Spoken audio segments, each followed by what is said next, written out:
Well, it's martini time. Oh, let me fix this so you can see my...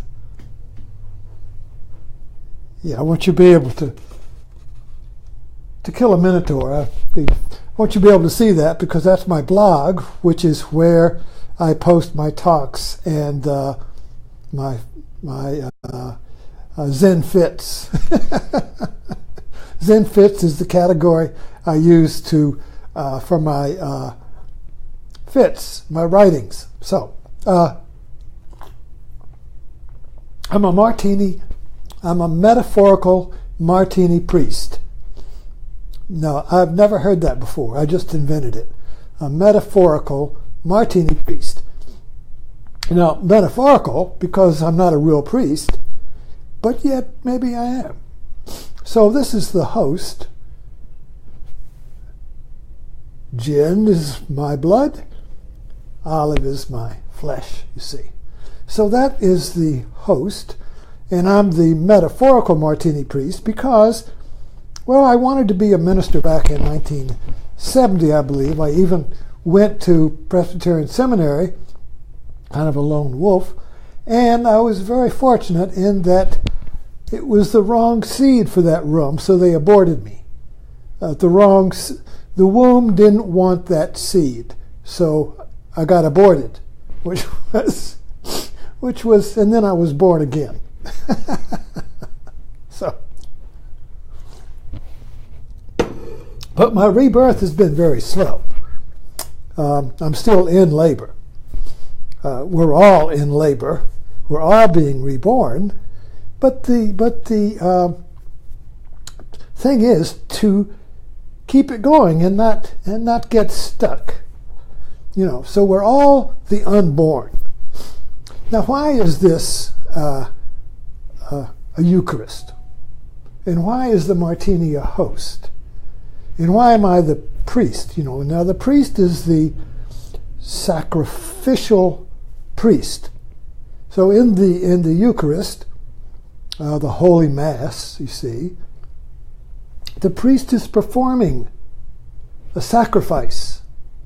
He's killing something, and then he's going to give the food to you. He's butcher. He's cutting it up, you see. And Joseph Campbell was very upset, and I'm sure a lot of Catholics were. I'm not a Catholic. Was when the council changed the Catholic Church forever changed the Mass from speaking in Latin to speaking in local language. So the Mass is performed in your local language, where it used to be Latin. And second, the priest's back was to the audience of the congregation. So you didn't know what he was doing. It was kind of mysterious. And then he turned around, and the Mass began. Very mysterious. Latin, what are they saying? It's a ritual, a mysterious, magical ritual. But then when they took away the Latin and made it into local language and turned the priest around, Joseph Campbell said, they turned it into a cook show. They turned it into Julia Childs making a dinner for you, you see. The transcendence was destroyed, and it became local.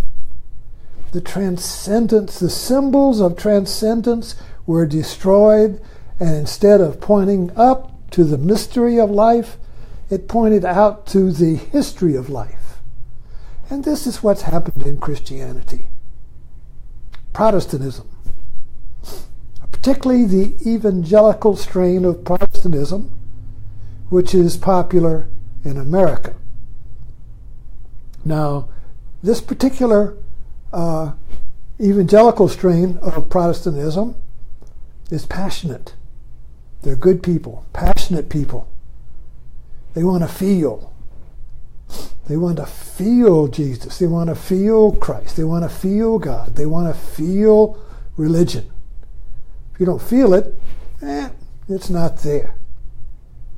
But what they've done, and this is not just the evangelical, it's been a movement in modern history, modern civilization, is that, and again, I don't want to blame the evangelicals, they've just been kind of like at the spearhead of this, is that the historical symbols of Christianity, like the Mass, use that as an example, is a ritual that points to the transcendent mystery, the awe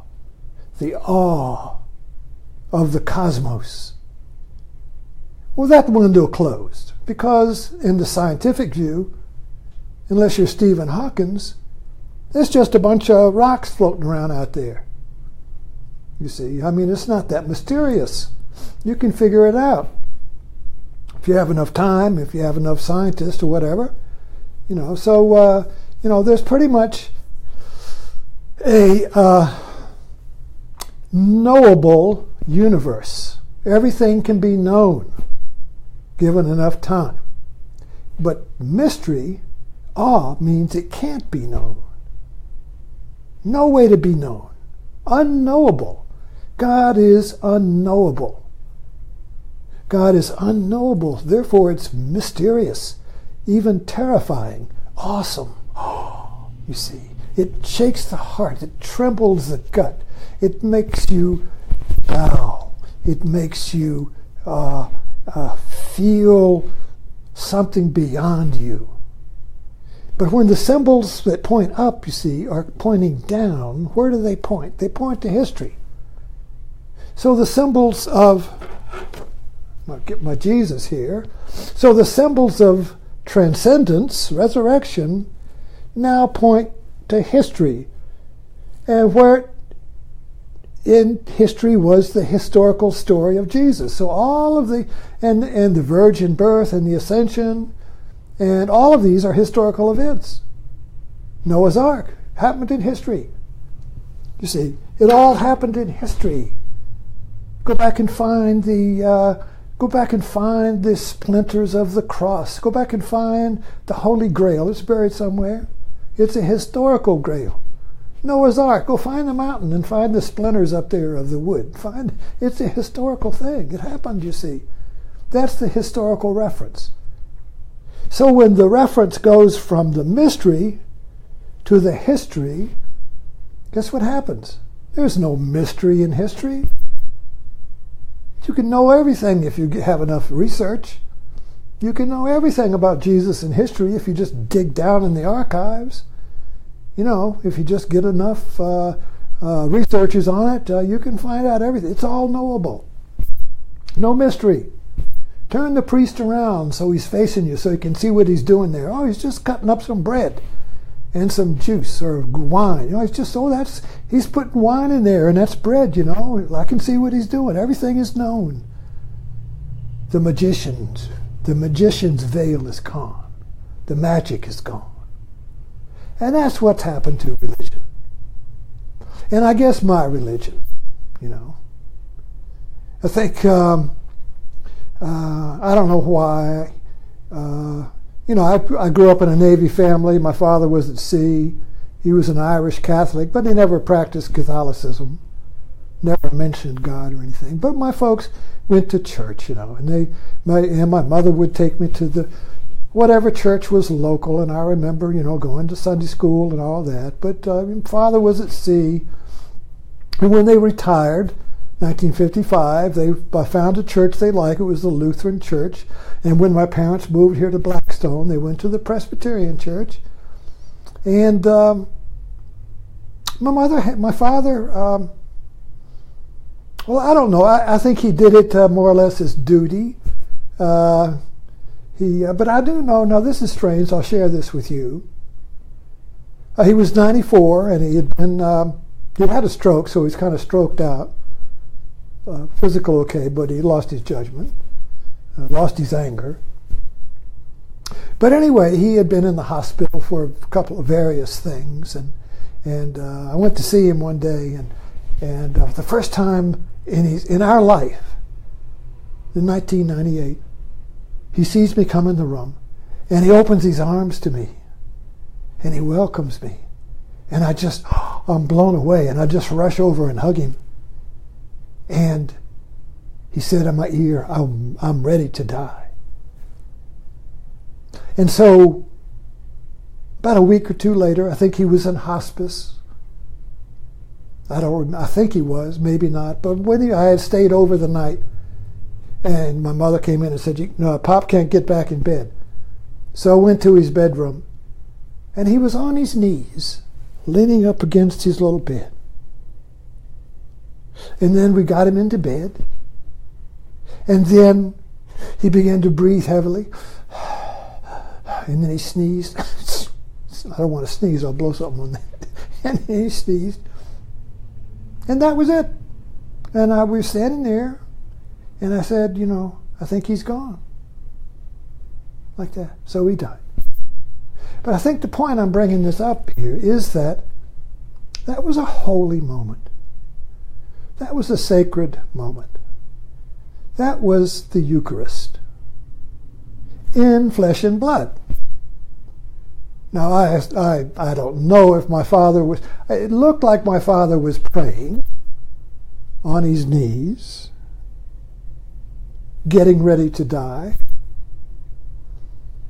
I don't think he was just had fallen and he couldn't get back up, so he was kind of like resting there before he tried to get up again. No, he was praying. He was giving it up. And so that was a Eucharist. Now here's what I'm trying to point to, is that the Eucharist is the Mass, Holy Mass, communion, whatever you want to call it. It's symbolic language. It's symbolic language in ritual. And so that's what Christ, left that ritual to reenact him. He says, okay, well, I'm going, but I'm going to leave you this ritual so you can reinvent me, so you can reenact me, so you can re-embody me, so you can re-enlive me. You see. But if the ritual points to history, it loses its awesome power, and it becomes a historical fact. And there's nothing new in history. There's no power in history. You can't read a history book and get reborn. You see, it doesn't. Information, you get knowledge and you get understanding and all that, but it doesn't change you. Doesn't change you. Doesn't put you in contact with the mysterious, awesome cosmos like Stephen Hawking was. You see, it doesn't put you in contact with the mystery.